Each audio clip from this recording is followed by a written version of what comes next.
Hello everyone, and welcome back to Sleep Theories. I know many of you tune into these videos to relax and drift off to sleep. Before we get started, I'd love to hear from you. Drop a comment letting us know where you're watching from and what time it is for you right now. And if you haven't already, don't forget to hit that subscribe button. Now, let's dive right into the video. For thousands of years, people have whispered about a lost civilization, an ancient world that was rich, powerful, and far more advanced than anything humanity has ever known. This is the story of Atlantis, a place that many believe holds secrets capable of transforming the world. But Atlantis isn't just a legend. For some, it's a conspiracy, hidden away by powerful forces who want its secrets buried forever. For those who believe in the conspiracy, Atlantis represents more than just a lost city. It's a symbol of everything that has been suppressed throughout history. The idea that an ancient civilization could possess technology, wisdom, and knowledge far beyond our current understanding is both thrilling and terrifying. What if the Atlanteans had harnessed the power to manipulate energy, cure diseases, or even travel across the stars? What if they had discovered truths about the universe that we are only beginning to understand today? And yet, despite the tantalizing possibility, Atlantis remains elusive, its true nature hidden beneath the sands of time and the depths of the ocean. This, to the conspiracy theorists, is no accident.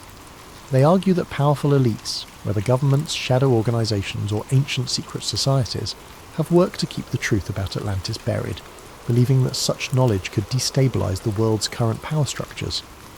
Imagine the upheaval that would follow if such a discovery were to be made public. Industries built on oil and energy would collapse. Technologies we have only dreamed of could become reality, and the entire way we understand human history might be turned upside down.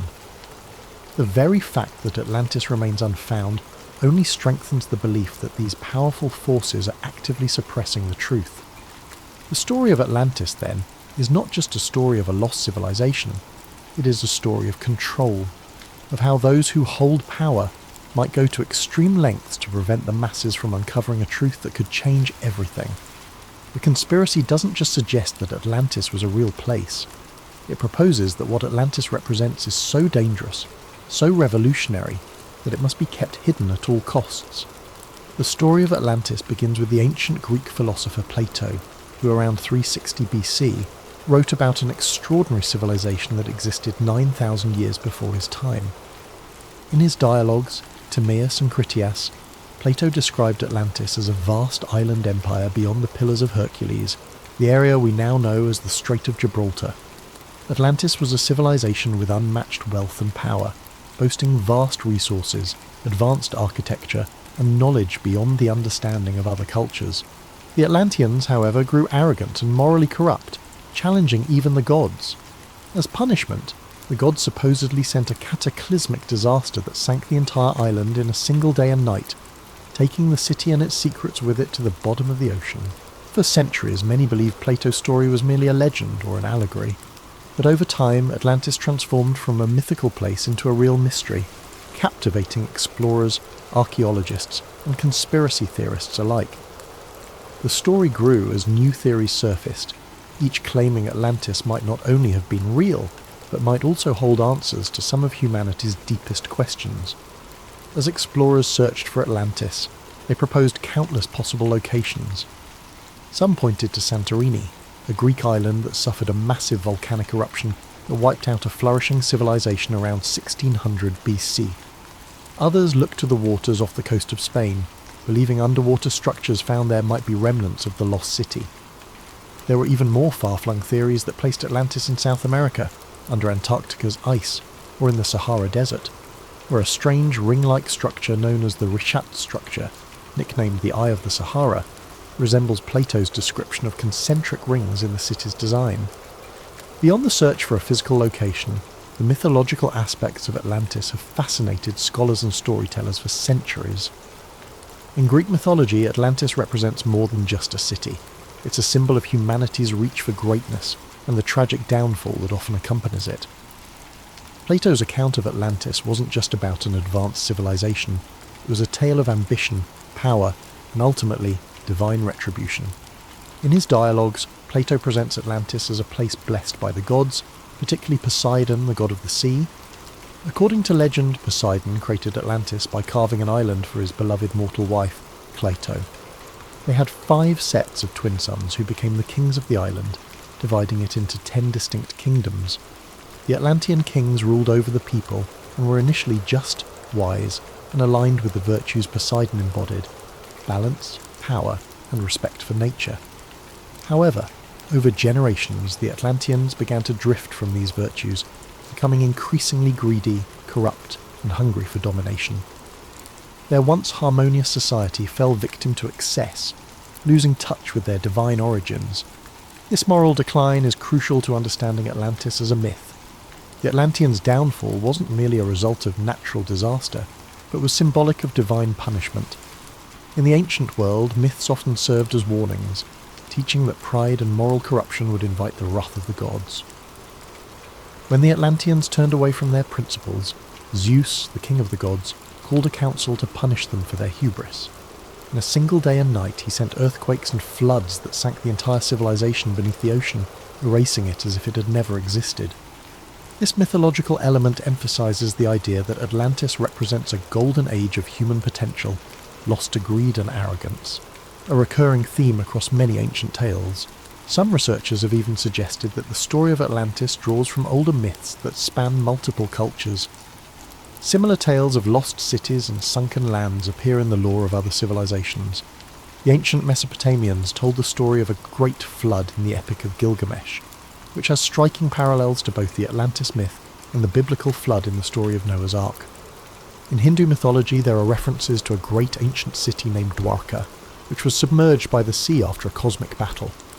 These stories collectively paint a picture of a recurring archetype in human consciousness, a fear of losing everything to the forces of nature or to the gods as a punishment for moral failure. Atlantis also evokes the concept of a lost paradise, similar to the Garden of Eden in Abrahamic traditions. Like Eden, Atlantis is thought to have been a place of purity, wisdom, and divine connection, lost because humanity strayed from its original path. In this way, Atlantis serves as both a cautionary tale and a reminder of humanity's potential, a vision of a time when humans were closer to the gods, possessing wisdom and technology that have since been forgotten. In esoteric traditions and mysticism, Atlantis has taken on an even deeper significance. Some mystics believe that Atlantis was not only advanced technologically, but also spiritually. The Atlanteans, according to these accounts, were highly enlightened beings who had mastered forms of energy and consciousness far beyond what we know today. Some stories describe the Atlanteans as being able to communicate telepathically, access different planes of existence, or even achieve physical immortality. In these mystical views, the fall of Atlantis wasn't just a loss of a city, but the loss of a spiritual and intellectual height that humanity has not yet regained. For many in modern times, Atlantis has come to represent an idealized utopian society, a lost civilization that embodied humanity's greatest strengths and fell to its greatest weaknesses. It is both a paradise lost and a cautionary tale, warning of the dangers that come with power, arrogance, and the abandonment of moral principles. The story of Atlantis endures because it reflects timeless human themes, resonating across cultures and centuries, blending historical speculation with deep mythological roots. In the end, whether Atlantis was a real place or simply a product of myth, it serves as a powerful symbol in our collective imagination, a reminder of both the heights humanity can reach and the depths to which it can fall. But where Atlantis might lie buried is just one piece of the mystery. What really fuels the conspiracy are the claims of what might be hidden there. According to some theories, Atlantis was a civilization so advanced that it possessed technology far beyond anything we have today. Many believe the Atlanteans had discovered a limitless source of energy, supposedly harnessed through massive crystals that channeled energy across the city, powering everything from their transportation systems to their weaponry. Others speculate that the Atlanteans had mastered flight, agriculture, and medicine in ways we still don't fully understand. If true, such discoveries would be invaluable to the modern world, and perhaps that's exactly why some argue the powers that be don't want us to find it. This is where the conspiracy deepens. According to theorists, there are powerful groups, governments, corporations, even religious institutions that know the truth about Atlantis and have been actively working to keep it hidden. Why? Because if Atlantis' secrets were uncovered, they could threaten the global power structure as we know it. Imagine what would happen if an ancient sustainable energy source were discovered, one that could replace fossil fuels overnight. Entire industries would collapse, and the world's economic order would be thrown into chaos. Some say that big energy companies, particularly those in oil and gas, would do anything to keep such a technology from ever seeing the light of day. The conspiracy stretches beyond just governments and corporations. Some even believe that religious organisations, particularly the Vatican, might be involved. Throughout history, the Church has guarded countless ancient texts and artefacts, many of which remain locked away from the public. Conspiracy theorists argue that the Vatican might be hiding documents that contain details of Atlantis' history, or even instructions on how to harness its technology. If Atlantis existed and held advanced knowledge, it would call into question our current understanding of human history, evolution, and ancient civilizations. It might suggest that humanity's origins are far older and more complex than we think, perhaps even influenced by extraterrestrial beings. Yes, extraterrestrials. Another popular theory in the Atlantis conspiracy suggests that the Atlanteans were either in contact with aliens, or might even have been extraterrestrials themselves. Proponents of this idea point to ancient legends from around the world, which tell of gods descending from the sky, bringing advanced knowledge to early human civilizations. Some conspiracy theorists believe that these gods were actually aliens who shared their technology with the Atlanteans. This theory ties into the broader ancient astronaut hypothesis, which claims that extraterrestrials have influenced human development throughout history. If this theory holds any truth, then Atlantis wasn't just an advanced city, it was a bridge between humans and otherworldly beings. But every time researchers get close to finding concrete evidence, something strange seems to happen. Some claim that underwater expeditions have mysteriously lost funding, that valuable documents have disappeared, or that independent researchers have been silenced. There are rumours of researchers who came too close to finding Atlantis suddenly facing threats, lawsuits, or even accidents. To conspiracy theorists, these stories aren't coincidences. They're proof of a deliberate effort to bury the truth. And while no one has officially confirmed the existence of Atlantis, modern technology has fueled new searches. Satellite imagery, underwater drones, and ground-penetrating radar are revealing more about Earth's hidden landscapes than ever before. Some claim that ancient structures on the ocean floor could be remnants of Atlantis, though these findings remain unproven. Still, every new discovery seems to bring more questions than answers. So, was Atlantis a real place? An advanced civilization that perished overnight, taking secrets of unimaginable power to the ocean floor? Or is it simply a myth? A story crafted by Plato to warn of the dangers of pride and hubris? For those who believe in the conspiracy, Atlantis is more than a cautionary tale. It's a hidden chapter in human history, one that's been intentionally erased. And the fact that we haven't found it yet doesn't discourage them. It only deepens their conviction that powerful forces want to keep Atlantis' secrets buried forever. Whether Atlantis is waiting to be discovered under the waves or forever lost to history, its legend endures. And as long as there are those who believe in its secrets, the hunt for Atlantis and the conspiracy theories surrounding it will continue. But perhaps what keeps the legend of Atlantis alive isn't just the mystery of whether it existed, it's the tantalizing hope of what it represents. Atlantis stirs something deep in the human psyche, a fascination with lost knowledge, untapped potential, and the possibility of an ancient civilization whose achievements could still reshape our understanding of the world today. For believers, Atlantis is not just a piece of ancient history, but a blueprint for humanity's potential, a lost paradise that, if found, could open doors to discoveries beyond our wildest dreams. Some conspiracy theorists even suggest that Atlantis' secrets could include revolutionary technologies that we have yet to rediscover, like the ability to harness limitless energy, profound medical knowledge that could extend human life, and scientific principles that could explain phenomena still unexplored.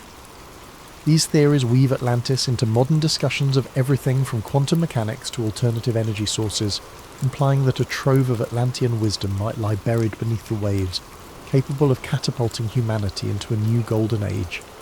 If only it could be unearthed. And yet, for as many who yearn to find Atlantis, there are those who believe that powerful entities have gone to great lengths to keep it hidden. They argue that governments, secret societies, and powerful corporations have suppressed evidence of Atlantis to maintain control. To these believers, It's no coincidence that promising discoveries vanish or that funding for Atlantis research is mysteriously pulled.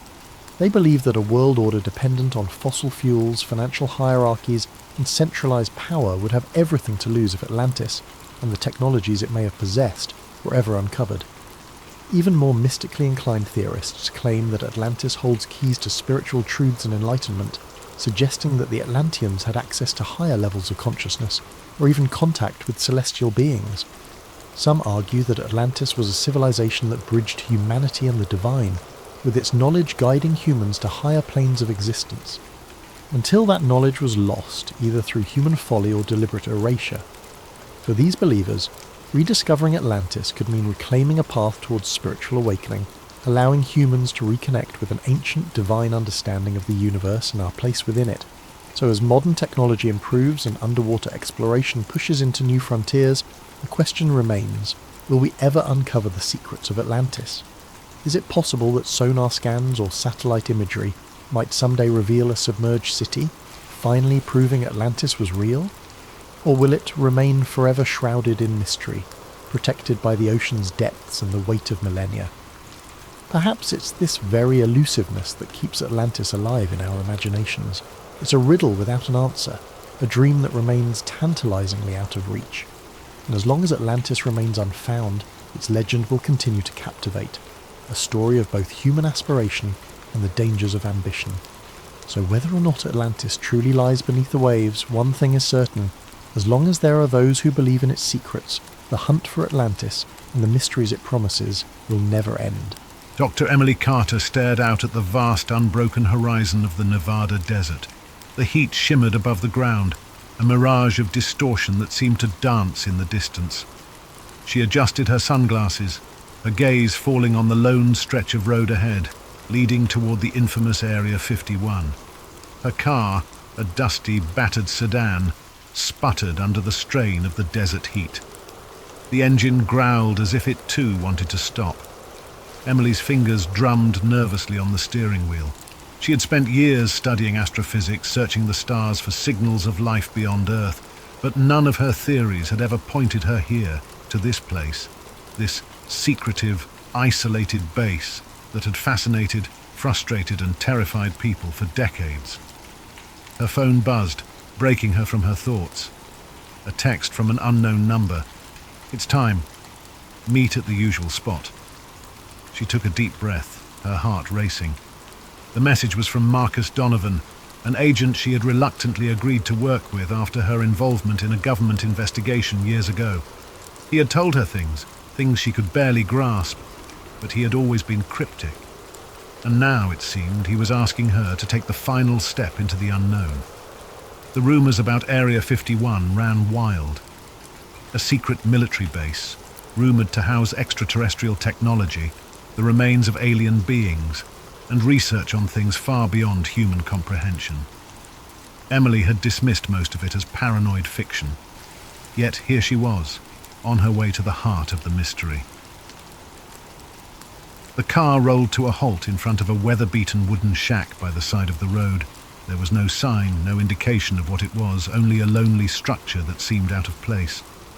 Emily parked and stepped out, squinting against the harsh sun. A shadow appeared in the doorway of the shack. Marcus Donovan. He was tall, with sharp features, and the kind of composed demeanor that made him seem like a man who knew how to control every situation. He wore a black suit, the collar of his white shirt slightly unbuttoned in the heat, his sleeves rolled up, but there was something in his eyes, something that betrayed the calm facade he wore. "Emily," he said, his voice low, "we need to move quickly. They're already watching." Emily's pulse quickened and her breath caught in her chest. Who's watching? Who are they? Marcus glanced around, as if ensuring they weren't being overheard, then nodded toward the distant hills. The ones who never stop. The ones who keep the truth hidden. Emily followed his gaze, her mind racing. For the first time in years, she felt the chill of fear creep up her spine. "What's really going on here, Marcus?" He turned and motioned for her to follow him into the shack. Inside it was dark and musty, with peeling walls and dusty furniture, but there was a faint hum of activity, a buzz that suggested something beyond the ordinary. "You're about to find out," Marcus said quietly. "It's all here, the answers you've been searching for, and the ones you might wish you hadn't found." The journey to Area 51 was not what Emily had expected. The sun began to set, casting an eerie glow over the barren landscape as they drove deeper into the desert. The roads grew narrower, the air thinner. Emily tried to shake the sense of foreboding that had settled in her stomach, but it lingered like a weight. As they approached the base, Marcus finally spoke again, his voice low but steady. "I'm not going to lie to you, Emily. What you're about to see will change everything you know about the world. It's not just about aliens. It's about something far more dangerous." Emily frowned. "What do you mean? You're talking like this is bigger than UFOs and government cover-ups." Marcus hesitated, glancing over at her. "It's bigger than anything you've ever imagined. I've seen it. I've been part of it. And now, you're going to be too." Suddenly, a sharp noise interrupted their conversation. A soft beep from the dashboard. Marcus's eyes widened. He quickly turned the steering wheel, pulling the car off the main road into the scrubby brush that surrounded them. Emily's heart pounded. "What's happening?" she asked, panic rising in her voice. "We've been spotted," Marcus replied, his voice cold, focused. "They're not going to let us in without a fight." The car screeched to a halt as several military vehicles appeared on the horizon, their headlights blinding in the darkening desert. Emily's hands clenched the edge of the seat, her body tense. "They won't shoot," Marcus said, his calmness unsettling. "They want us to think they will, but they won't." "How do you know that?" Emily asked, her voice shaking. "Because they want us to see the truth," Marcus replied, his eyes darkening. "And they know that the more we see, the harder it will be to forget." The military vehicles closed in, but as they reached a few hundred feet from the car, they stopped. The silence that followed was suffocating, as if the desert itself had drawn a deep breath.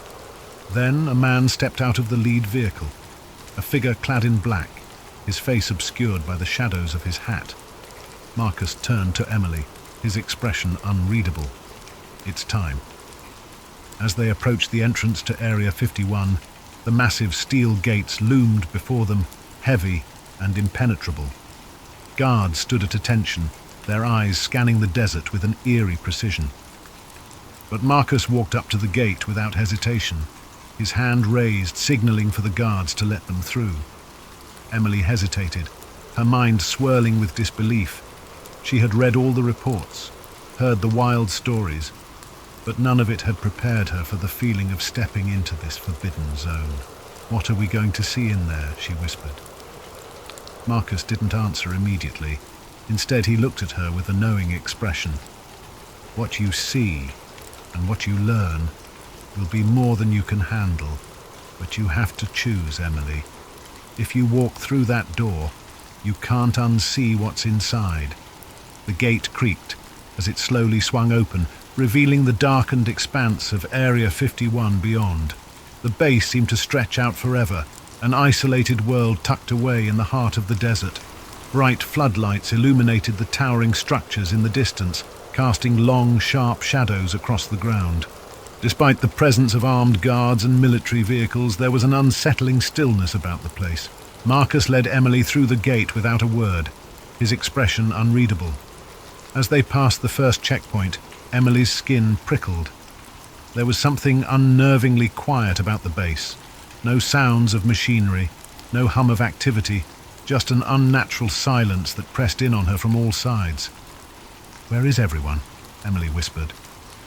"The ones who matter are hidden," Marcus replied, his voice low. "The rest are expendable." They continued down a narrow, dimly lit road, the gravel crunching beneath their feet. As they approached a large metal door, it slid open with a mechanical hiss, revealing a small, sterile hallway. Emily's mind raced, her thoughts swirling with questions. Every step she took seemed heavier, the weight of the unknown pressing in on her chest. Inside, the air smelled faintly of antiseptic and ozone, and the walls were lined with cold, unforgiving metal. Marcus led her down another hallway, this one darker, the flickering lights casting long shadows. At the end of the hall was another door, this one far more secure, with biometric scanners and a series of codes required to unlock it. Marcus stood before the door, his hand hovering over the keypad. "This is it," he said, his voice betraying a hint of uncertainty. "Once we go through, there's no turning back." Emily didn't respond, her eyes fixed on the door. The sense of unease was growing stronger, but something inside her, a deep curiosity, a need for answers, urged her forward. She nodded, barely able to find her voice. "Let's go."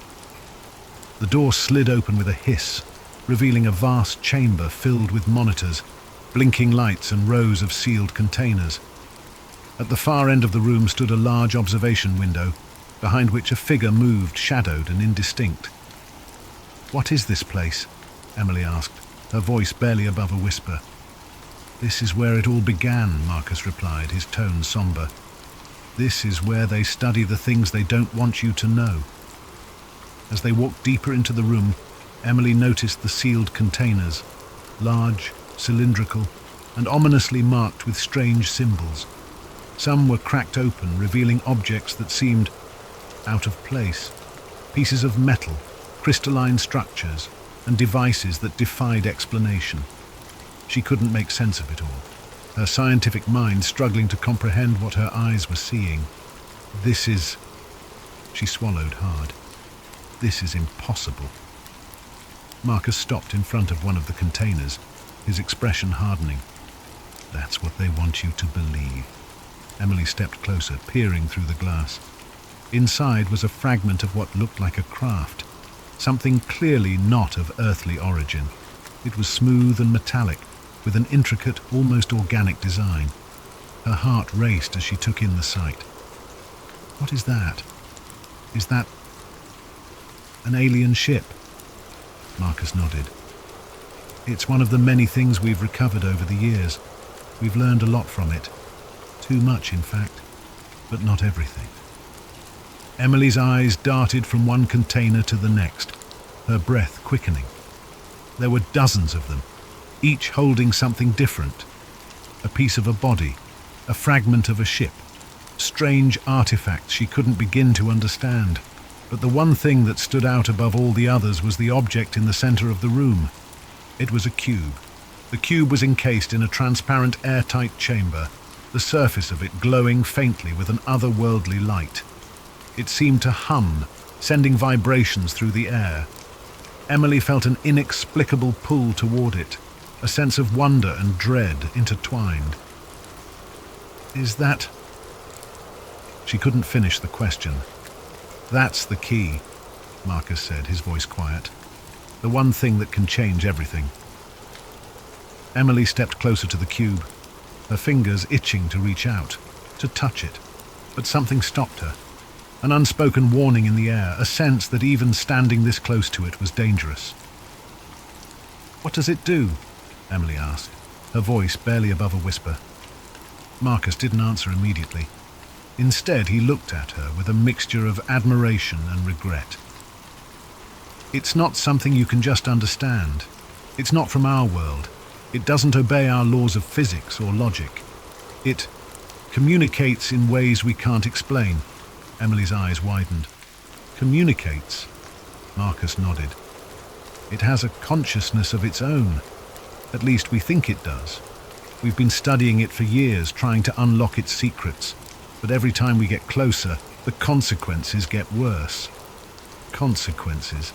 Emily asked, her heart pounding. "What kind of consequences?" Marcus hesitated, looking down at the floor. "The kind that make people disappear, the kind that change your perception of reality, and the kind that draw attention we don't want." Before Emily could respond, a loud alarm suddenly blared through the facility, its shrill sound cutting through the tense silence. Red lights flashed, casting an eerie glow over the room. Marcus's face turned pale, and he grabbed Emily's arm, pulling her toward the door. "They found us," he said, urgency creeping into his voice. "We need to go now." "What's happening?" Emily demanded, struggling to keep pace as Marcus pulled her down the hallway. "There's no time to explain," Marcus replied, his voice tight. "They know we're here. They're going to shut everything down." As they ran through the labyrinth of hallways, the sound of footsteps echoed behind them, heavy, deliberate, and closing in fast. Emily's mind raced, trying to make sense of it all. What had she just seen? What was the cube? And who were they? Marcus led her to a set of stairs down into a lower level. The air grew colder as they descended, and the alarms grew louder, more frantic. When they reached the bottom, Marcus stopped, pressing his hand against the wall. A hidden door slid open, revealing a small, dimly lit room. Inside was a control panel, humming with activity. "This is it," Marcus said, his voice steady but with a touch of finality. "This is where we end it." Emily's mind spun. "End what?" Marcus turned to her, his eyes grave. "The conspiracy, the cover-up, everything. You've seen the truth, Emily. But now you have to decide whether you want to expose it to the world or let it stay hidden forever." Emily stood frozen, the weight of the decision pressing down on her. The secrets of Area 51, the cube, the aliens. It was all too much. But now she had the power to change everything. The room was thick with tension. The hum of the control panel, a constant reminder of the gravity of the situation. Emily's heart raced as she looked at Marcus, who was now standing near the console, his fingers hovering above the keys. The weight of the decision pressing on her chest was almost suffocating. "Do you understand what this means, Emily?" Marcus asked quietly, not looking at her. "If you expose this, there's no going back. The world will never be the same." Emily took a step forward, her mind whirling. The images from the observation room, alien bodies, strange artifacts, and the glowing cube were burned into her memory. It was all real. This wasn't some wild conspiracy or government cover-up. This was something much bigger. And now she had the chance to change everything. But could she really do it? "What happens if we just leave?" Emily asked, her voice hoarse. "If we walk away, let it all stay buried?" Marcus didn't answer right away. His face was unreadable as he studied the control panel. The alarms were still blaring, growing louder by the second. It was clear that the security systems were in full lockdown mode. "They'll come for us," Marcus said, his voice dark. "But if we leave, we're just another pair of bodies they'll bury to protect their secret. And nothing will change. The world will go on, blind to what's really out there." Emily's breath caught in her throat. She knew he was right. Every conspiracy she had studied, every whisper of government cover-ups, every wild claim about extraterrestrial life, it all pointed to this moment. The truth was out there, and she had the power to bring it to light. "Do you want to know what they really fear, Emily?" Marcus continued, his tone grim. "It's not just the public finding out about the aliens. It's what happens when the world finally knows. People won't just accept it. They'll demand answers, and those answers will shatter everything. The economy, governments, religions, everything people think they know will be called into question. That's why they've kept it hidden for so long." Emily took a deep breath. The thought of the chaos that would follow a revelation of such magnitude was terrifying. But it also felt like a weight had been lifted from her shoulders. The truth had to come out. People deserved to know. But the cube. Her eyes darted to the chamber across the room, still glowing faintly. She remembered the hum, the strange pull it had on her, as if it were calling to her, asking her to understand. There was more to this than just aliens or technology. There was something else, something deeper. She stepped toward the control panel, her hand shaking as she reached out to Marcus. "What happens if I activate it? The cube, I mean. What does it do?" Marcus's face paled slightly, and for the first time Emily saw a flicker of fear in his eyes. "I don't know. We've tried to interact with it, tried to learn from it, but it doesn't work the way anything else does. It's not just a piece of technology. It's alive. It reacts to human presence, to thought. Some of us believe it might even be a kind of gateway, or perhaps a communication device. But activating it could have consequences we can't predict. It might expose us to things we're not ready for. Emily hesitated, her fingers hovering just above the control panel. She thought about the decades of silence, the secrecy, the lives that had been lost to protect whatever was inside this base. "Then we need to find out," she said, her voice steady. "We can't leave here without understanding what it really is." Marcus didn't argue. Instead, he stepped back, giving her space. "You're right, but you have to make sure you're ready for what's coming. Whatever happens, you can't undo it." Emily nodded, steeling herself for what was ahead. She took a deep breath and pressed the button. The room shook. At first it was a subtle vibration beneath her feet, like a low-frequency hum running through the walls, but then it intensified, the floor trembling as if the entire building was being affected by something far beyond human comprehension. The cube's glow grew brighter, pulsing in rhythm with the vibrations. The air around them seemed to thicken, distorting in the unnatural light. Emily's skin tingled, as though the very atmosphere had changed. "What's happening?" Emily asked, her voice rising in panic. "Is this supposed to happen?" "I don't know," Marcus shouted over the noise. "Get away from it!" But it was too late. The light from the cube suddenly exploded outward in a blinding flash, engulfing the entire room. Emily threw up her arm instinctively, shielding her eyes from the intensity of the light. The sound was deafening, like the roar of 1,000 voices, all speaking in unison. And then everything went still. The silence was absolute. Emily opened her eyes slowly, cautiously. The room around her was exactly the same, except for one thing. The walls, the ceiling, the floor, they all seemed to shimmer, as if reality itself had been altered. The faint hum that had filled the room was now gone. In its place was an eerie stillness. Marcus was standing next to her, his face pale, his eyes wide with disbelief. What just happened?" Emily whispered. I don't know," Marcus muttered, his voice shaky. "But we've activated something we weren't supposed to." Suddenly the control panel lit up, displaying a series of strange alien symbols.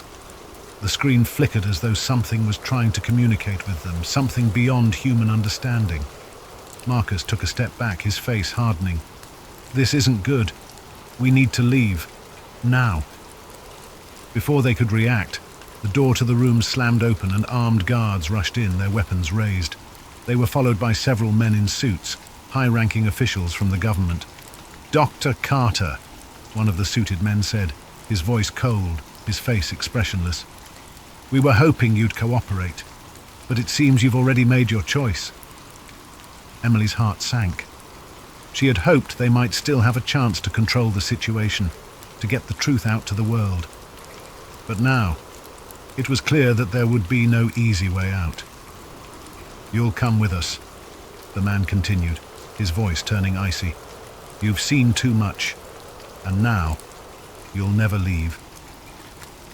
Marcus took a step forward, his hand subtly resting on the weapon at his side. But before he could say anything, Emily spoke, her voice firm. "Number, I'm not going anywhere." The officials exchanged glances.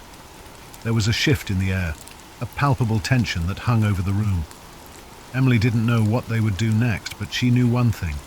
She wasn't going to let them erase everything she had just uncovered. The truth was out there, and no matter the cost, she would make sure the world knew it. The air in the room was thick with tension, a quiet, simmering threat hanging over every word. Emily's mind raced, her thoughts darting from one possibility to the next. The glowing cube hummed softly, as though it was still alive, still reaching for something, or someone. Her heart pounded in her chest, the weight of her choices sinking in. The government was here, and they weren't going to let her go easily. The suited man who had spoken before stepped forward, his cold eyes locking onto hers. He was tall, with dark, slicked-back hair and a face that betrayed no emotion. Behind him, the guards held their weapons at the ready, their fingers twitching toward the triggers. "I don't know what you're dealing with, Dr. Carter," the man said, his voice smooth yet filled with an unspoken threat. "You've activated something you cannot control, something that was never meant to be touched by human hands." Emily stood her ground, her mind spinning, but her resolve hardening with every passing second. "What is it? What is the cube? What does it do?" The man's lips curled into a thin, humorless smile. "You wouldn't understand. No one could. But that doesn't matter anymore. The damage is done. Now we have to clean up your mess." Marcus moved slightly behind her, his hand still hovering near his sidearm, but he didn't make a move. Emily could feel the tension radiating off him, but he didn't seem ready to fight. Not yet, anyway. The suited man raised his hand, signaling to the guards to lower their weapons. "We're not here to kill you, Doctor Carter. Not yet, anyway. We're here to take you to a more secure location." "Secure location," Emily repeated, her voice rising with disbelief. "You mean a prison?" The man's expression remained impassive. "You've seen too much, and you've exposed the cube. Now, there are forces at play that neither of us can control. We need to understand what it's doing, and you're the only one who can help us." Marcus spoke up, his voice low but filled with venom. "You think you can control it? After everything we've learned, you have no idea what it's capable of." The man's eyes flicked toward Marcus, a glimmer of irritation crossing his face. "We don't need your assistance, Mr. Donovan. We've been handling these matters far longer than you've been alive." Emily stepped forward, her gaze unwavering. "You're lying," she said. "You're hiding the truth. All of this, every last bit of it, it's been a cover-up. You're afraid of the power of that cube, and you want to suppress it, bury it before it exposes everything." The suited man's eyes narrowed, his jaw tightening. He didn't respond immediately, but the threat in the air grew heavier. The guards behind him shifted their weight, clearly prepared for whatever action might come next. "That's enough," the man finally said. "We'll be taking you to the holding facility now. Any resistance and we won't hesitate." Emily's heart raced. She knew she couldn't let them take her. She couldn't let them silence her, not when she was this close to the truth. The cube had already reacted to her presence, and she felt it again. A strange, pulsating sensation, as though it were alive and aware of what was happening. And then, something happened. The humming from the cube intensified, filling the room with an eerie vibration that seemed to penetrate the walls. The lights flickered, casting long, distorted shadows. The air grew thick and heavy, as though something else was trying to break through, to enter this space from somewhere beyond. One of the guards stepped forward, raising his weapon. "What the hell is happening?" The suited man's eyes widened, his hand flying to his earpiece. "We're not alone," he said, his voice suddenly tense. Before anyone could react, a strange noise filled the room, a low, guttural sound, like a hum mixed with a distant roar. The walls seemed to ripple, warping in a way that defied logic. And then, in the blink of an eye, the air shifted. The guards froze, their weapons now pointed at nothing. Emily turned, her breath catching in her throat as she saw what had appeared. The room was no longer the sterile metallic facility she had been standing in. Instead, the walls were gone, replaced by an endless black expanse, dotted with distant, shifting lights. The floor beneath them had become an unrecognizable surface, shimmering like water, though it was solid. This isn't possible," one of the guards stammered, his voice shaking with fear. "Where are we? What happened?" Emily's mind raced. The cube had done this. Somehow it had opened a portal. No, not a portal. It was something deeper, something that connected dimensions, timelines, worlds. She didn't know how or why, but it was clear now. The cube wasn't just a piece of technology. It was a doorway to something far greater, far more dangerous. The suited man looked frantic, his hands shaking as he tried to recalibrate the control panel, but it was useless. The panel was dead, the symbols on the screen flashing erratically. Nothing responded. "This is impossible," he muttered, almost to himself. The cube was never meant to activate like this. It was supposed to stay dormant, sealed away. Then why didn't you just leave it alone? Marcus spat, his voice filled with contempt. Why did you think you could control something so far beyond your understanding? The suited man turned, his face pale, his eyes wild. You think you're in control now? You think the cube just did this on its own? You have no idea what you've unleashed. Emily looked around at the distorted alien landscape that now surrounded them. Then what is it? What is the cube? Why does it have this power? The suited man opened his mouth, but no words came out. Instead, the room seemed to tremble once more. The strange hum intensified, growing louder, more insistent. Then, suddenly, a voice filled the air, a deep, resonant voice that seemed to echo from every direction. You have opened the door. The voice was not human. It was ancient, reverberating through every cell of Emily's body. It felt like the very fabric of reality was bending, like the universe itself was speaking directly to her. The suited man's face twisted in horror. No, it wasn't supposed to. Emily's heart raced. Who are you? What are you? I am the way, the voice continued, its tone calm but filled with an undeniable power. The cube is but a guide, a key to unlocking the knowledge that you have long forgotten. But be warned, child of Earth, the truth comes with a price. The air vibrated with the words, and Emily felt something deep within her stir. It wasn't just a voice, it was a presence, a consciousness far beyond human comprehension. The suited man stumbled back, his face ashen. We've made a grave mistake, he muttered, almost to himself. Emily turned to Marcus, her mind still racing. This is it. This is what they were hiding. Marcus's gaze was steady, but there was fear in his eyes. This is just the beginning. The deep voice continued to reverberate through the air, filling every corner of the strange, distorted room. The ground beneath them shimmered like liquid glass, reflecting fragmented images of alien worlds, distant stars, and technologies far beyond human comprehension. The suited man's face twisted in terror, his hands shaking as he grasped for the control panel that no longer worked. I told you, he gasped, his voice trembling. This was never supposed to happen. Emily turned to Marcus, her mind racing, her body humming with the energy that filled the room.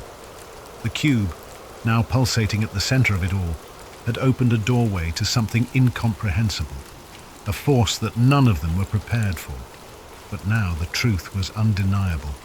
The government had been hiding something far more dangerous than they'd ever let on. We have to stop it, Emily said, her voice low, steady. Whatever it is, it can't be allowed to go further. Marcus looked at her, his expression serious. Stopping it won't be easy. The cube didn't just open a door. It's connected us to something much older than this planet. We've awakened something, and it doesn't want to go back to sleep. Before Emily could respond, the voice spoke again, louder, more commanding. The time of secrets has ended. The gate is open, and the old ones shall return. The air seemed to crackle with energy, and a deep, unsettling hum vibrated through the room as the ground beneath them began to tremble. The once solid walls now seemed to ripple, as though reality itself was beginning to fold in on itself. Emily felt a pull, something powerful, something ancient. She could sense it in the very air she breathed. The cube had unlocked something far greater than just knowledge. It had called forth an ancient force, a cosmic intelligence that had watched over the universe for millennia. What are the old ones? Emily whispered, her voice thick with awe and fear. The voice answered, but this time it seemed to come from within her own mind. The old ones are the guardians of the universal truth. We watched as your species took its first steps into the stars, and now we return to guide you. The choice is yours, to join us in the rebirth of a new era, or to perish in the echoes of your own ignorance. The ground continued to shake, and Emily could feel the weight of the decision pressing on her. The truth was there, waiting to be revealed, a truth that could change everything about how humanity viewed its place in the universe. The power of the cube, The presence of the old ones, it was all connected, but at what cost? The suited man, now visibly broken, collapsed to his knees. "No, we didn't understand," he sobbed. "We never knew what it would truly mean. We thought we could control it." The cube's light grew even brighter, and Emily knew time was running out. She turned to Marcus, who had remained eerily calm despite the chaos. "Marcus, we have to make a decision. Right now," she said, her voice steady despite the fear gnawing at her. "The truth is here, but do we expose it? Do we let the world know what's really out there?" Marcus stared at the cube, his face shadowed with the weight of the moment. "We can't unsee it," he said softly. "The truth is already out there, Emily. But whether the world is ready for it, that's another question." The ground trembled again, and the voice spoke once more urgent this time. "The gateway is closing. The choice must be made now." Emily took a deep breath, her hands shaking. She knew what had to be done. The world couldn't stay in the dark forever. Humanity needed to understand its place in the grand scheme of things, even if it meant the collapse of everything they knew. She stepped forward closer to the cube, feeling its energy surge through her. "We have to reveal it," she said firmly. "We can't let them hide it anymore. The world deserves to know the truth. The old ones, they're offering something beyond our understanding. But they're also giving us the choice to change, to evolve."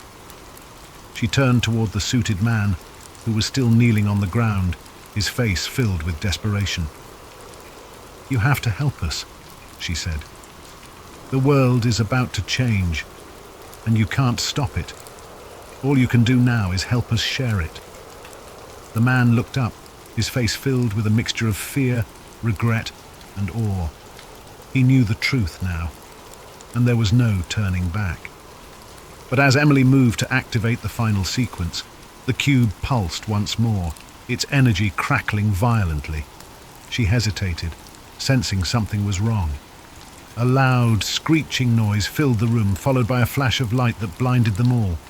When the light finally faded, everything was still. The room was back to its original state. Its walls, floors, and lights were all exactly as they had been when they first entered. But something had changed. The energy in the air felt different, heavier, charged with a sense of finality. Marcus stepped forward, glancing around. What just happened? Where did it go? Emily felt a cold shiver run down her spine. The cube was gone, and in its place there was a single, simple message on the control panel. "The truth has been set in motion. There is no going back."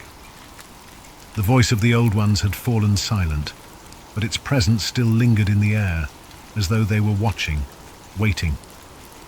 Emily knew that whatever happened next, the world would never be the same. The truth about the cube, about the forces beyond their comprehension, had been set in motion. Humanity was on the cusp of something far greater than they could have ever imagined, but the price had already been paid, and now the future would unfold, whether they were ready for it or not. Ethan didn't remember a time in his life when he didn't feel out of place. Growing up, he was the quiet kid, the one who sat in the corner of the classroom with his nose buried in a book or staring out the window, wondering if there was something more beyond the confines of the world he knew. While his friends grew excited about parties, clubs, and futures mapped out in clean, predictable lines, Ethan felt only a creeping dread, an unshakable feeling that something was missing.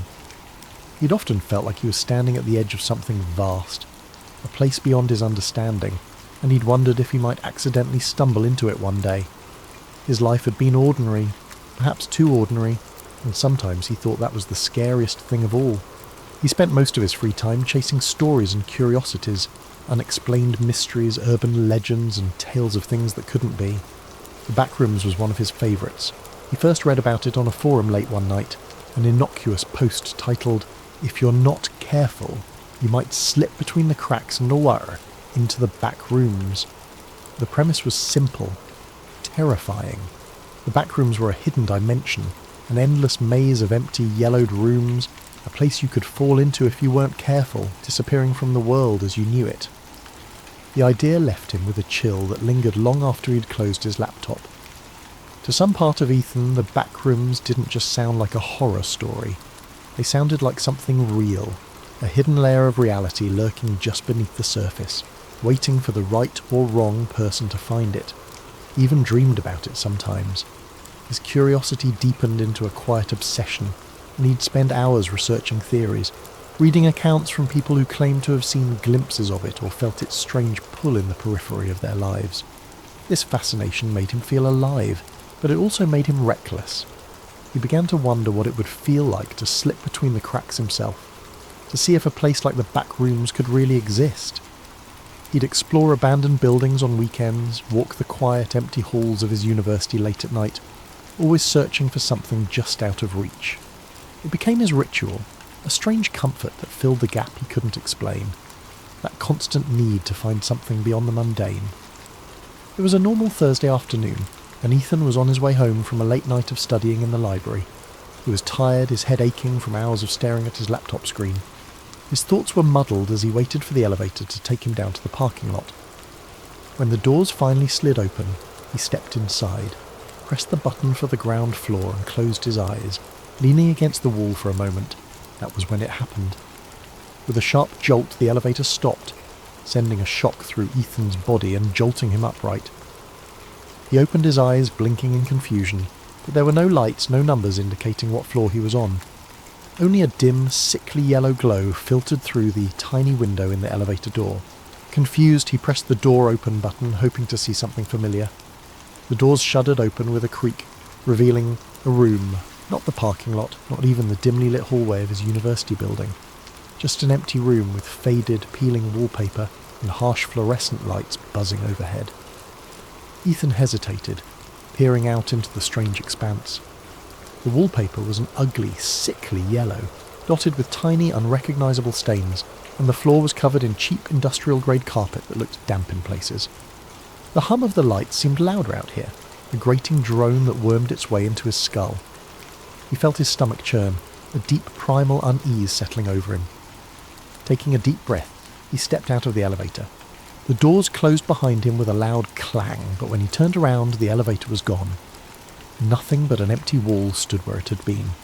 Panic started to creep in as he took a step back, then another. This can't be real, he whispered to himself. His voice sounded strange, swallowed by the space around him. He turned, looking around, but all he could see was a vast stretch of identical yellow-tinted rooms. There was no end in sight, only more walls, more corners leading into more of the same. He tried calling out, his voice echoing faintly, swallowed by the relentless hum of the lights. "Hello? Is anyone here?" Silence answered him, thick and oppressive. With no other option, he started to walk, hoping that if he went far enough he'd find an exit, or at least someone who could explain this bizarre place. His footsteps were muffled by the carpet, and the further he walked, the more the rooms seemed to blend together. Every corner, every turn looked exactly the same, an endless maze of empty, deserted spaces. After what felt like hours of wandering, Ethan's initial fear dulled into a kind of numb desperation. He began to feel disoriented, the sameness of the place eating away at his sense of time and direction. His throat felt dry, and he realised he hadn't seen any signs of water, food, or even another living soul. Just endless rooms and the nauseating stench of stale air. Then he saw it.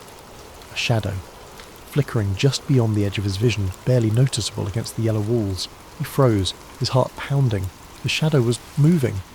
"Hello," he called out again, his voice cracking. "Is someone there?" The shadow darted out of view, slipping around a corner before he could get a good look at it. His instinct was to run, to get as far away from that shadow as possible, but something compelled him forward. A morbid curiosity mingled with the faint hope of finding another human being in this nightmare.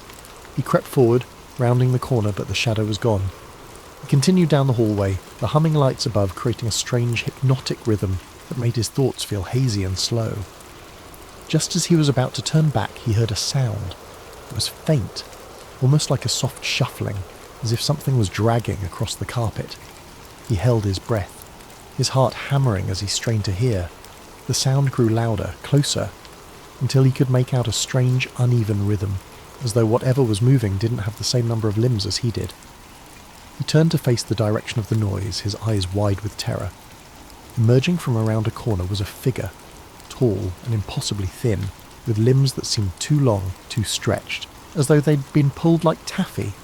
Its skin was pale, almost translucent, and its eyes were wide and empty, two hollow sockets that seemed to drink in the dim light around them.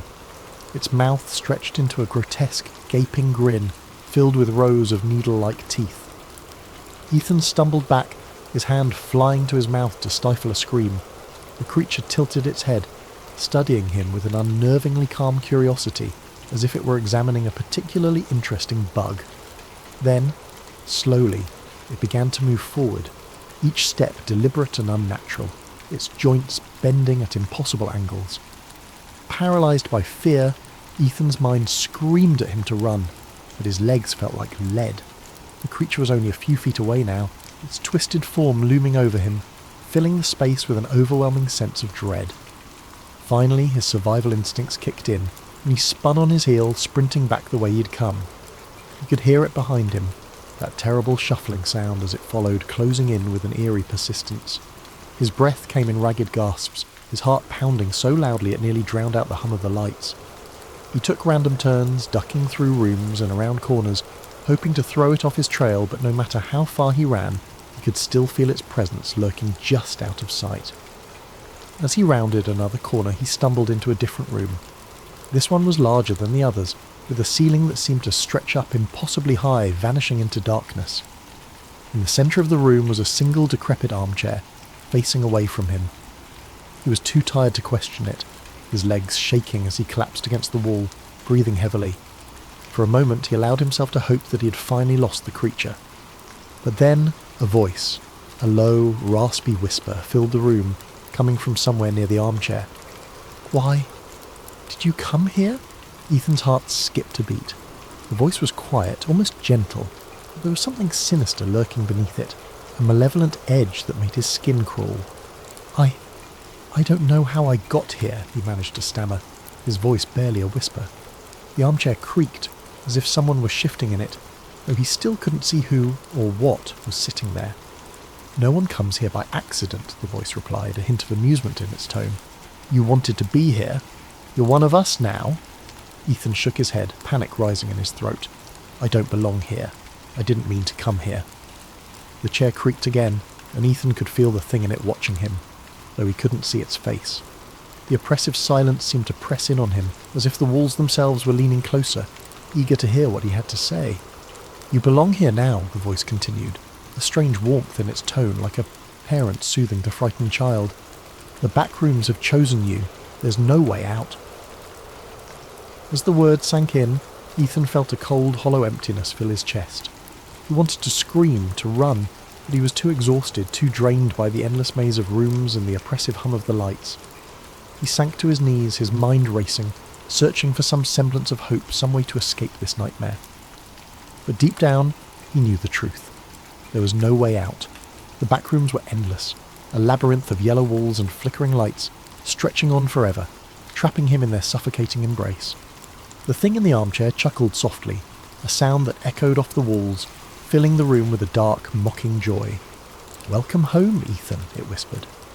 And as the lights flickered above him, casting long shadows that seemed to close in from every corner, Ethan felt himself slipping away, the last fragments of his sanity dissolving into the hum of the fluorescent lights. He was home. After his harrowing escape from the back rooms, Ethan struggled to return to his normal life. He tried to convince himself that it had been a nightmare, the result of exhaustion and a wandering mind. But deep down, he knew the truth.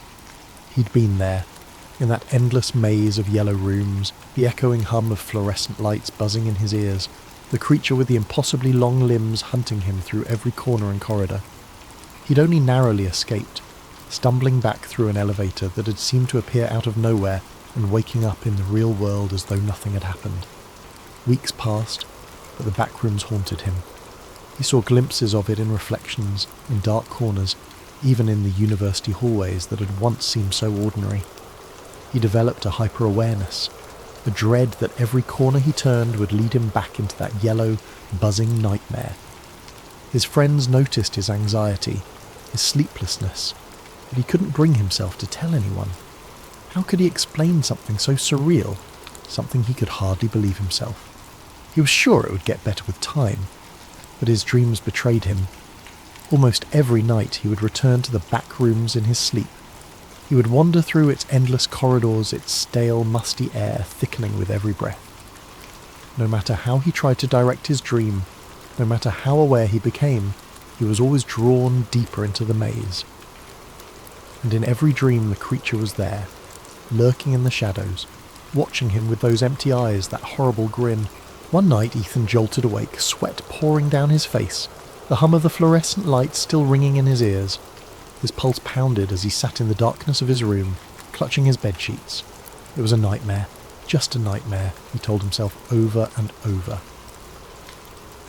But the line between waking and sleeping was blurring, and he began to feel as though the back rooms were calling to him, beckoning him back.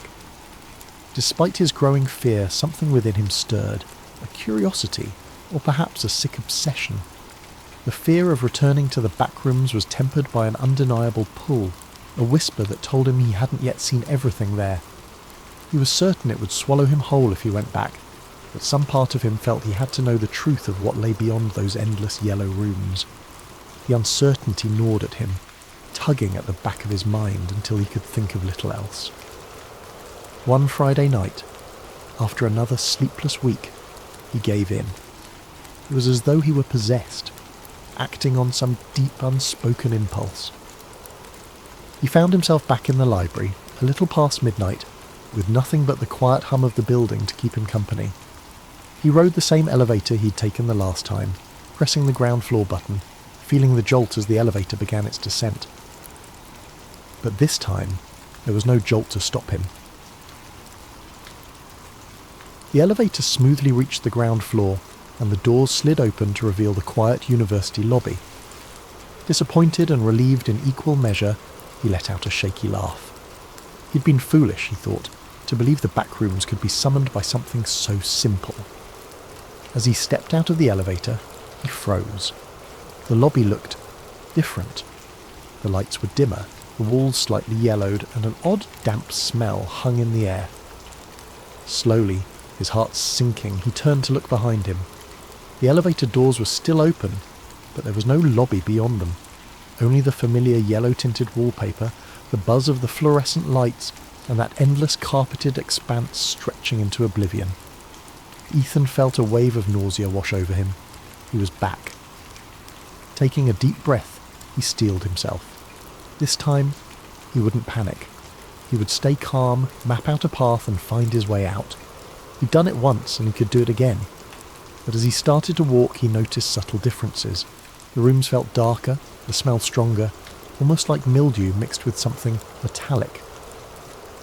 And the buzzing was louder, a harsh, grating sound that rattled in his skull. He wandered through the hallways, taking mental notes of every turn, every detail he could remember. But the back rooms seemed to shift around him, subtly changing with each step, making it impossible to find his way back. And soon enough, he began to hear the faint, shuffling footsteps he dreaded. The creature was here again. Ethan quickened his pace, his heart pounding. The footsteps followed him, echoing in sync with his own. He glanced over his shoulder, catching a glimpse of its grotesque, elongated form rounding a corner, moving with a horrible, jerking grace. He forced himself to keep calm, his mind racing as he tried to think of a way to escape. Room after room he searched for a way out, for any clue that could guide him. But the rooms seemed different this time, as if they were trying to trap him. The walls seemed to close in on him, narrowing with every turn, the air growing thick and stagnant. The creature's footsteps grew louder, closer, and Ethan knew he couldn't keep running forever. Finally, he stumbled into a room that looked different. A wide, empty space with a single door at the far end, something he hadn't seen before. With no other choice, he sprinted for it, throwing himself through the door just as he heard the creature behind him, its horrible breathing echoing in his ears. He shut the door, his back pressed against it as he gasped for breath. The room he'd entered was dimly lit, quieter, the buzzing sound fading to a low hum. The wallpaper was still that sickly yellow, but the atmosphere felt different, almost like a forgotten place, untouched even by the back rooms. In the centre of the room was a large rusted metal door, unlike anything he'd seen in his previous visits. With a surge of hope, he moved towards it, gripping the cold handle.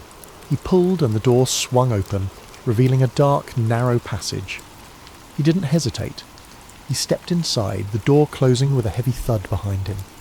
The passage stretched on, the air growing colder, the walls narrowing until he could barely fit through. He squeezed his way down the hallway, his hands brushing against rough, uneven walls, and as he moved he noticed something strange. The buzzing of the fluorescent lights was gone, replaced by an eerie silence, broken only by the faint drip of water echoing somewhere in the distance. He kept moving forward, the passage twisting and turning in unpredictable ways. The deeper he went, the darker it became, until he was stumbling blindly, feeling his way along the walls. His sense of direction was gone. He was deep within the back rooms, deeper than he'd ever been before, in a place that felt hidden, even from the horrors he'd already encountered. Finally, he saw a faint glimmer of light ahead. Desperate, he hurried toward it, his heart racing with hope. As he reached the end of the passage, he found himself standing before another door, this one old and weathered, with strange symbols etched into the wood. With trembling hands he opened it, stepping through into his room, his own bedroom, dimly lit by the first light of dawn. Ethan stared in disbelief, feeling the familiar softness of his carpet beneath his feet, the quiet hum of the city outside his window. He was home, truly home. He took a deep breath, his heart finally beginning to slow. For a long moment, he simply stood there, letting the reality of his escape wash over him.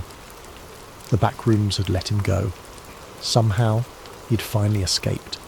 But as he sank onto his bed, exhausted, he couldn't shake the feeling that the back rooms were still with him, lurking in the shadows of his mind.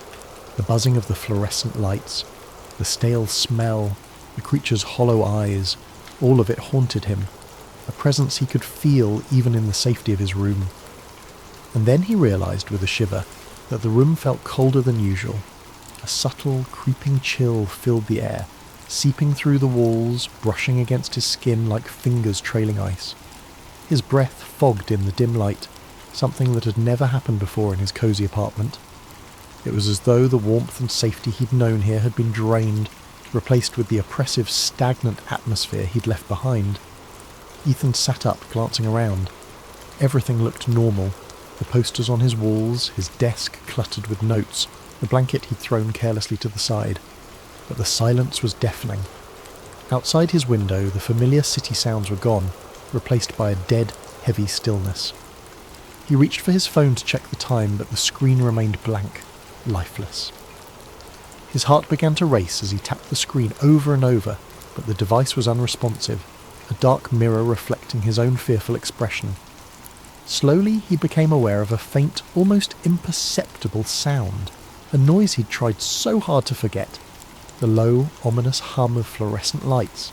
It was faint at first, a murmur on the edge of his hearing, but as he listened it grew louder, filling the room with that same mind-numbing buzz. Ethan stood up, gripping his bedpost for support as he scanned his surroundings. The walls of his room seemed to shift subtly, the wallpaper taking on a yellow tint, faded and stained, as if something had leached the colour out of it. The air thickened, that familiar smell of mildew creeping in, the metallic tang that clung to his senses. His stomach twisted with a dawning, sick realisation. "No," he whispered, his voice trembling. "No, I got out. But the room only continued to change, morphing around him. His bed stretched longer, the carpet rippled into endless patches, the door faded from view, leaving nothing but an expanse of yellowed walls and buzzing lights. The familiar furnishings of his room vanished entirely, swallowed by the sickly expanse. As he backed up, his foot collided with something soft yet solid, a familiar thick patch of carpet. His heart dropped, and he turned, dread curling in his stomach. The backrooms had found him again, and this time, he feared, it would never let him go. Ellis James had been fascinated with birds for as long as he could remember. As a child, he'd spend hours perched on the windowsill of his family's modest suburban home, watching sparrows flit between the branches of the maple tree in their front yard. While other kids played video games or rode bikes, Ellis would lose himself in the delicate motions of wings and beaks, the way the tiny creatures seemed to exist in a world just slightly out of reach. His father, a quiet man with a love of nature, had been the one to introduce Ellis to birdwatching. Every Sunday morning the two would wake up before dawn and drive out to the nearby wetlands, binoculars in hand. Ellis could still remember the way the early light shimmered on the water, the air filled with the sharp calls of herons and the soft chirps of wrens. His father would point out each species, describing their habits and migrations with the kind of reverence most people reserved for gods. "Birds are freedom," his father once said. "They don't belong to anyone, they just are." When Ellis was 11, his father passed away suddenly, a heart attack stealing him away in the middle of the night. For weeks afterward, Ellis found himself retreating to their favourite birding spots, clutching his father's old field guide and straining to hear his voice in the rustling leaves. The birds became his solace, their songs filling the silence his father had left behind. As Ellis grew older, his passion for birds only deepened. He joined local bird-watching groups, attended conservation lectures, and devoured every book on ornithology he could find. He even toyed with the idea of becoming a wildlife biologist, though life had a way of steering him elsewhere. Instead, he ended up in a corporate job that paid the bills but left him yearning for the wild. Birdwatching remained his sanctuary. On weekends, he'd escape to parks and reserves, binoculars around his neck and notebook in his pocket. He found joy in the little things, the flash of red on a cardinal's wing, the looping call of a wood thrush. But in recent years, something had started to feel off.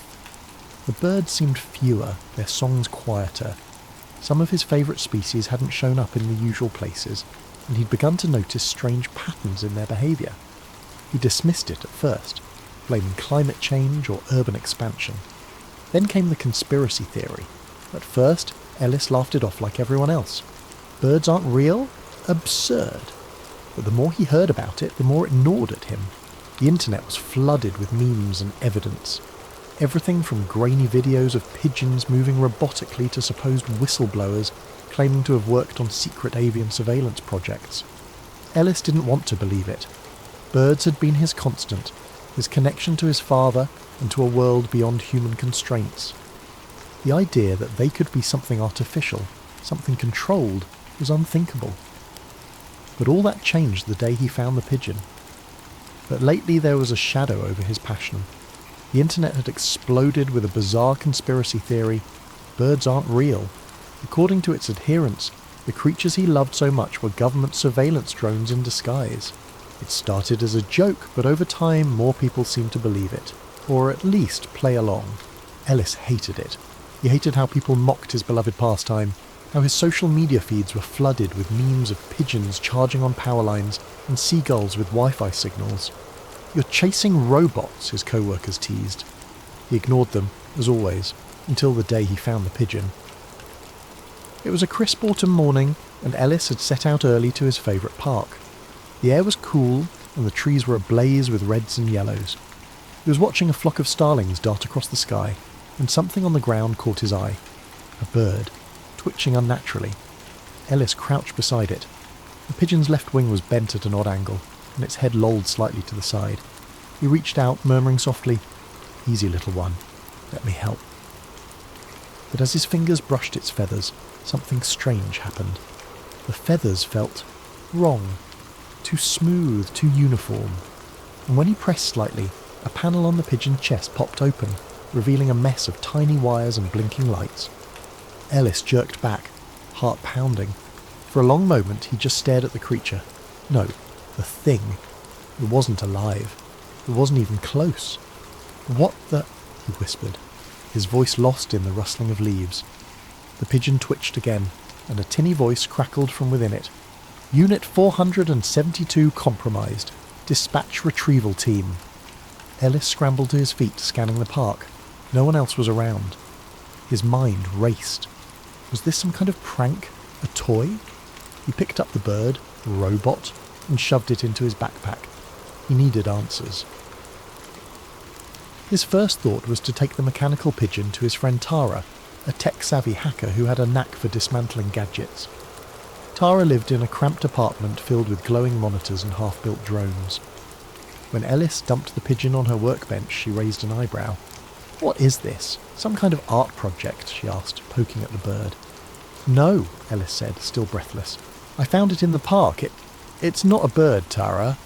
It's a machine." Tara leaned closer, her curiosity piqued. "Well, let's find out what it does." She pried the pigeon open further, exposing its internal components. Tiny cameras, a GPS module, and what looked like a transmitter. "Holy crap," Tara muttered. "This thing is loaded. It's like a miniature spy drone." Ellis's stomach churned. "You're telling me those conspiracy nuts were right? Birds really aren't real?" Tara shrugged. "Not all birds, obviously, but this is something else. I've never seen tech like this before." As Tara examined the pigeon, she uncovered a small logo etched onto one of the circuits, a stylized feather with the letters FT. "Feather Tech," she said aloud. "Ever heard of it?" Ellis shook his head. "Well, we're about to," Tara said, booting up her computer. After hours of digging, Tara uncovered a series of classified documents linked to Feather Tech. According to the files, the company had been contracted by the government decades ago to develop avian surveillance units to monitor urban areas discreetly. The program had started with pigeons and sparrows, expanding to other species over time. Ellis felt sick. How could this be real? How could no one have noticed? "People don't question what they don't want to see," Tara said, as if reading his thoughts. "It's perfect camouflage. Who looks twice at a pigeon?" But the files hinted at something even darker. FeatherTech wasn't just spying on people, it was collecting behavioural data, tracking movements, and even manipulating ecosystems by controlling the robotic birds. "They've replaced entire populations," Tara said.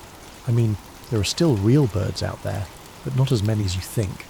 And the ones that are left, they're being pushed out by these machines." Ellis's hands curled into fists. "We have to stop this. People need to know the truth." Before they could act, a black van pulled up outside Tara's apartment. Men in suits poured out and a voice boomed through a loudspeaker. "Ellis, James and Tara Nguyen surrender the device immediately." Tara cursed. They must have tracked the pigeon's signal. The two of them grabbed the robotic bird and fled through the back alley. The chase was relentless, with drones buzzing overhead and agents cutting off every escape route. In a desperate move, Ellis and Tara ducked into the city's abandoned subway tunnels. There, in the dim light, they devised a plan. Expose FeatherTech by hacking into its central server and releasing the documents online. Breaking into the facility was no easy feat. Tara hacked security systems while Ellis navigated through halls filled with cages of robotic birds awaiting deployment. As alarms blared, they managed to upload the files to a public server, but not without a price. Tara was captured, her last words to Ellis ringing in his ears as the agents closed in. "Go! Finish it!" she had shouted, a defiant grin on her face even as they dragged her away. Ellis had barely escaped with the pigeon in hand, stumbling through the maze of FeatherTech's facility before slipping into the dark streets. He didn't stop running until he reached the safety of the city's outskirts, the weight of Tara's sacrifice pressing heavily on his chest. In the days that followed, the files they had uploaded spread like wildfire across the internet. The documents were damning, proof of decades of surveillance, manipulation and ecological interference. The public was outraged. News anchors dissected the revelations with grim faces. Politicians scrambled to issue statements, and protests erupted in cities around the world. FeatherTech's headquarters were stormed by investigators. Their executives paraded before hearings that gripped the nation. Lawsuits piled up. Whistleblowers came forward, adding even more layers to the scandal. The government, caught in the maelstrom, had no choice but to denounce the program and dismantle it piece by piece. For the first time in years, the skies began to change. Real birds, the ones that had been pushed to the fringes by their mechanical counterparts, slowly started to return. Their songs, tentative at first, grew louder as their numbers swelled. Ellis watched them with a mixture of relief and sorrow, knowing the world might never fully understand what had been lost in the years of deceit. But Ellis himself could not return to his old life. He was a fugitive now, wanted for his role in exposing FeatherTech and the secrets it had kept hidden for so long. His face was on every news station, his name a whispered curse among those who had once blindly trusted the system. He moved from place to place, never staying too long in one spot, always looking over his shoulder. Every knock on the door, every passing car, every whisper in a crowded room set his heart racing. He had become a shadow, a ghost in the world he'd once known, the world he had tried to save. The pigeon, the mechanical one that had started it all, became his constant companion. It was a reminder of the battle he'd fought, the risks he had taken. He could feel its presence with him, even when it was hidden away in the bottom of his pack, the weight of its metallic form a burden and a beacon all at once. It was a symbol of everything that had gone wrong and everything that still needed to be righted. But it also carried the questions that lingered in Ellis's mind, the nagging doubts that refused to be silenced. Had he truly uncovered everything? Had he even scratched the surface? Or had he only exposed the tip of the iceberg, unaware of the far-reaching consequences of his actions? As the days passed, Ellis began to realise that the world was changing, but it wasn't clear if it was for the better. While the government had promised transparency and accountability, whispers of similar programs began to surface. New forms of surveillance, new ways to monitor and control. The fight wasn't over, not really. The shadow of FeatherTech might have been lifted, but there were darker forces at play, and Ellis could no longer ignore them. They had made him a fugitive, but the government wasn't the only one with secrets. There was a deeper, more insidious network behind everything, one that hadn't been exposed yet. Ellis could feel it, like a weight pressing down on his chest, and he knew one thing for sure. The battle was far from over. The world was changing, but it wasn't clear if it was for the better. While the government had promised transparency and accountability, whispers of similar programs began to surface. New forms of surveillance, new ways to monitor and control. The fight wasn't over. Not really. Ellis found himself drawn to the wild places, far from the cities and the machines. He spent his days in forests and wetlands, watching the skies and recording the songs of the real birds. They were louder now, freer. He liked to think they were reclaiming what had always been theirs, and yet he couldn't escape the nagging doubt that followed him like a shadow. Every time he saw a pigeon perched on a power line or a seagull circling above, he wondered, was it a real bird, or one of the remnants of FeatherTech's program? Were they truly gone, or had they simply gone deeper underground, hiding in plain sight? Sometimes he thought he could tell the difference. The real ones moved with a kind of grace, a spontaneity that the machines could never quite replicate. But other times, he wasn't so sure. A crow might tilt its head just a little too precisely, or a sparrow might follow him for miles, its eyes unblinking. One evening, as he sat by a quiet lake, he noticed a lone pigeon land on the grass nearby. It cocked its head, watching him in a way that felt almost intentional. He held his breath, waiting for some sign, some clue to its nature. "Are you here to watch me?" he murmured softly. The bird didn't answer, of course. It simply fluffed its feathers and stared out over the water. Ellis smiled to himself, shaking his head. Perhaps it didn't matter anymore. Whether real or mechanical, the birds were still here, still a part of the world, and so was he. As the sun dipped below the horizon, painting the sky in shades of orange and purple, Ellis leaned back and closed his eyes. The sound of wings filled the air, a soft rhythmic beating that reminded him of his father's words long ago. Birds are freedom. They don't belong to anyone. They just are. For the first time in what felt like years, Ellis let himself believe it might be true. But the freedom he sought was fleeting. Just as the last light of the sun dipped below the horizon, Ellis felt the familiar sense of unease creep back into his bones. It was a feeling he'd come to know all too well since his role in exposing FeatherTech.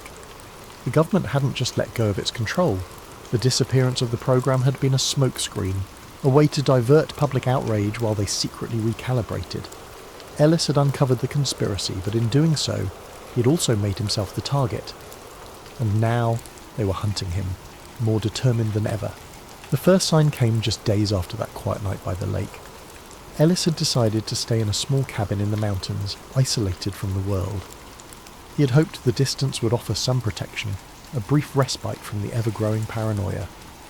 But the world wasn't so easy to escape anymore. One evening he heard a distant hum, barely audible at first, as if the air itself was vibrating. He stepped outside, squinting into the evening twilight. The trees were still, the forest eerily quiet.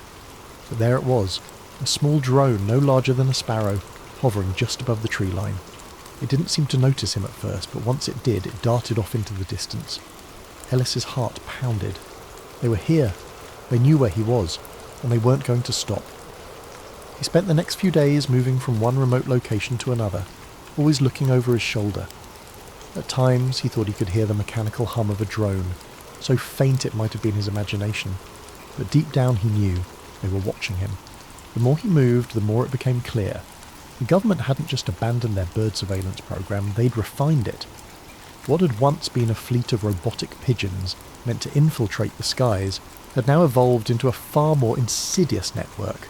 The birds weren't just spying on citizens anymore, they were hunting him. The more he moved, the more it became clear. The government hadn't just abandoned their bird surveillance program, they'd refined it.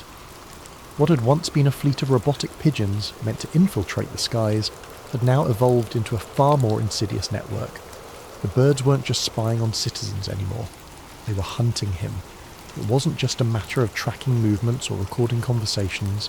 They had become tools of oppression, roaming through the air like silent predators, their cameras and sensors constantly scanning the streets below. And they were getting smarter. Ellis felt the weight of their presence, a constant shadow that lurked just beyond his line of sight. Everywhere he went, he saw them, perched on street lamps soaring overhead, or flitting through the trees in the park. Every rustle of wings seemed like an accusation, every chirp a warning. The birds had learned to mimic their natural counterparts perfectly, blending into the environment in ways that made them nearly impossible to distinguish from the real thing. But there was no mistaking the cold precision in their movements. They weren't just birds anymore. They were eyes, hundreds of eyes, watching, calculating, waiting for the perfect moment to strike. Ellis couldn't shake the feeling that he was being followed, tracked with a chilling accuracy that made the air itself feel oppressive. And the more he thought about it, the more he realised it wasn't just about surveillance anymore.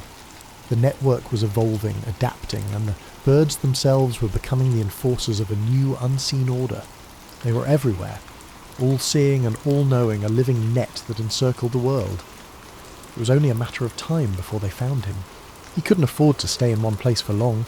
Each time he thought he'd outsmarted them, they found him again. A flash of a camera lens from behind the trees, an unmarked van parked near a gas station. It was as though the walls of the world were closing in, as if no matter how far he ran, they would always know where he was. It didn't take long for Ellis to realise that these mechanical birds weren't just spies. They were tools, trained to follow, to listen, and to report back. The very creatures he'd once revered, that had led him to the truth, were now the instruments of his undoing. He had exposed the lie, and now they were determined to silence him, to erase the knowledge he had spread to the public.